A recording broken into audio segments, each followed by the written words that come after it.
It's a classic image. A lonely place, a strange anomaly, and the chilling suggestion of a ghost. For centuries, photographs like these have fueled our belief in the paranormal. But what if the truth isn't supernatural? What if it's just clever? Today, we're diving into the Skeptic's Guide to Ghost Photography. First, let's talk about our brains. They are pattern-finding machines. This is called pareidolia. It's why we see faces in clouds, patterns in wood grain, and ghostly figures in the random noise of a photograph. Combine this with confirmation bias, our tendency to favor information that confirms our beliefs, and you have a recipe for seeing ghosts everywhere. But our brains aren't the only things fooling us. Long before digital editing, photographers had plenty of tricks up their sleeves. Technique number 1, long exposure. If the camera's shutter stays open for a few seconds, stationary objects look solid, but anything that moves becomes blurry and transparent. Voila! An instant ghost. Technique number 2, double exposure. This is when a piece of film is exposed to light twice. First, you take a picture of your scene, like an empty chair. Then, you take a second picture on the same frame, usually of a person against a dark background. The images combine. This was the bread and butter of Victorian-era spirit photographers. But not all old photos were intentional fakes. Sometimes the ghost was just an accident. A stray camera strap, a thumb, or even a strand of hair in front of the lens can look like a ghostly vortex. And what about those mysterious floating orbs? 9 times out of 10, it's just backscatter, the camera's flash reflecting off out-of-focus dust, pollen, or water droplets. But today, faking a ghost photo is easier than ever. With software like Photoshop, anyone can become a spirit photographer in minutes. You just add your ghost image on a new layer, lower the opacity to make it transparent, maybe add a little motion blur and erase the hard edges, and you have a viral sensation ready for the internet. But who needs Photoshop when you have apps? There are hundreds of apps designed specifically to add fake ghosts to your photos. You take a picture, pick your ghoul, place it in the frame, and the app does the rest. Many viral ghost photos you see online are made with these apps in less than 30 seconds. Okay, so we've covered intentional fakes, but many spooky photos are completely unintentional. They're just tricks of light and technology. Reflections are a huge one. Taking a photo through glass can superimpose a faint ghost of whatever is behind you. Then there's lens flare. When a bright light source is in or near the frame, it can create internal reflections inside the camera lens. These often appear as chains of circles or polygons and are easily mistaken for paranormal lights. Modern phone cameras have their own quirks. One is the rolling shutters. Because the sensor captures the image line by line, very fast-moving objects can become warped and distorted. This can turn a simple fan into what looks like a strange, otherworldly anomaly. Another digital artifact is image noise. In low light, your camera's sensor struggles. It creates random, colorful speckles called noise. Our pattern-seeking brains can easily turn this random noise into a spooky face in the dark. And never underestimate the paranormal power of a badly taken panorama photo. So, let's apply our new toolkit to some famous cases. Take the Brown Lady of Raynham Hall, one of the most famous ghost photos ever. Experts have long argued this is a classic case of double exposure, either accidental or deliberate. Another possibility is a long exposure with someone walking down the stairs during the shot.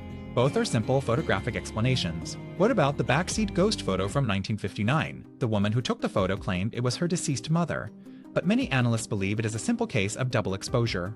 A faint leftover image from a previous shot could easily create this effect. And what about the countless orb photos from modern ghost hunting shows? As we've seen, this is almost always dust or moisture. The paranormal evidence disappears when you simply clean the room. So, how can you become a paranormal photo detective? First, always consider the source. Who took the photo? Do they have a reason to fake it, like fame or money? Second, apply Occam's razor. Is it more likely a speck of dust or the disembodied spirit of a long-dead relative? The simplest explanation is usually the right one. Third, analyze the light and shadows. Faked ghosts often don't interact with the lighting of the scene. They don't cast shadows, and light sources don't reflect off them. Fourth, for digital photos, look for signs of editing. Sometimes the file's metadata will even tell you if it's been altered in an editing program. And finally, if you can, try to recreate it. If you can make a similar ghost with a simple trick, chances are the original wasn't paranormal either. With this toolkit, you can debunk 99% of all ghost photos. But what about that last 1%? The photos that defy easy explanation? That's where the fun is. I don't know, is the most exciting answer in science. It means there's more to discover. So next time you see a spooky photo, don't just believe, investigate, be curious, be skeptical. Because the truth, whatever it is always more fascinating than the fiction. Have a photo you can't explain? Share your story in the comments, and let's analyze it together. If you enjoy using your brain to solve mysteries, subscribe to Cabby Brain for more. Thanks for watching. Our brains are hardwired to find agency, to see intention where there is none. This was a survival mechanism. Assuming that rustle in the bushes was a predator, not the wind, kept our ancestors alive. Today, that same mechanism makes us see a spirit in a blurry photo. Social context is also powerful. If someone tells you a place is haunted, you're more likely to interpret ambiguous shapes as ghosts.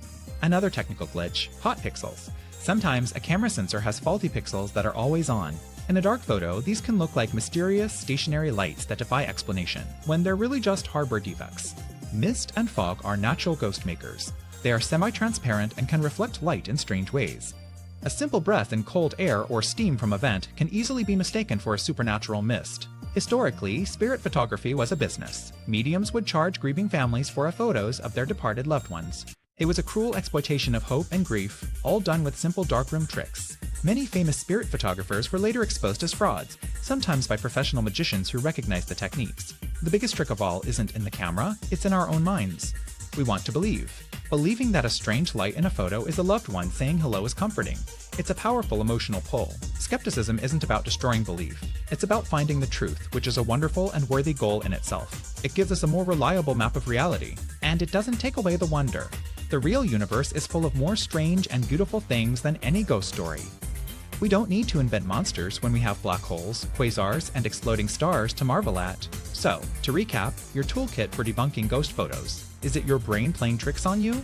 Is there a simple, non-paranormal explanation? Could it be a known photographic technique? Does it interact properly with light and shadow? And in the modern era, could it have been made with an app in just a few seconds? Congratulations. You are now equipped to think critically about any spooky image. It's not about ruining the fun. It's about finding the real fun in understanding how things actually work.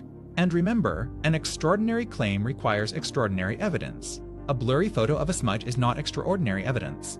Keep questioning, keep exploring. If you learned something today, support our channel by liking, sharing, and subscribing to CappyBrain. In a world full of misinformation, critical thinking is your superpower. Use it wisely.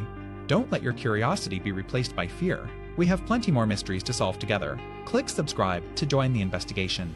Because even for a skeptic, there's nothing wrong with hoping for a little magic in the universe. We just need to make sure we've ruled out all the ordinary magic first. Stay skeptical, stay curious, and we'll see you in the next video. This was a CappyBrain production. Watch more videos.